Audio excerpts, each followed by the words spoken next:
របៀបភ្ជាប់កាត ABA ដើម្បីទទួលលុយពី Facebook បើបងប្អូនគិតថាវីដេអូនេះមានប្រយោជន៍សូមកុំភ្លេចចុច like ចុច share ឲ្យខ្ញុំបាទផងសូមអរគុណអញ្ចឹងបងប្អូនត្រូវយកកាត ABA ហ្នឹងយកមកភ្ជាប់ជាមួយកុងធនាគារ PayPal ដើម្បីទទួលលុយពី Facebook ជាដំបូងបងប្អូនទាំងគ្នាចូលទៅក្នុង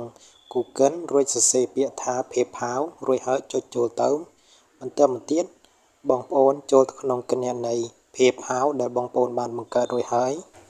បន្តមកទៀតបងប្អូនសម្លឹងទៅខាងស្ដាំដៃខាងលើគេបង្អស់មានគំនូស3គំនូស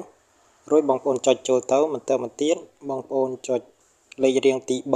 3រួចហើយចុចលេខរៀងទី2បន្តមកទៀតបងប្អូនអស់ចុះមកក្រោមរួចហើយបងប្អូនចុចលេខរៀងទី3កន្លែងនេះគេឲ្យយើងបំពេញត្រង់ចំណុចនេះទី1គេឲ្យយើងបំពេញលេខរបស់កាតនិងចំណុចទី2គេឲ្យយើងជ្រើសរើសប្រភេទកាតដូចជា Visa Card និង Master Card ជាដើមដែលចំណុចទី4គេឲ្យយើងបំពេញលេខ3ខ្ទង់ខាងក្រោយកាតលេខ3ខ្ទង់ខាងក្រោយហ្នឹងបងប្អូនហើយទី5គេឲ្យយើងបំពេញទីលំនៅអញ្ចឹងចំចំណុចទីលំនៅហ្នឹងបងប្អូនបំពេញជាអក្សរអង់គ្លេសមក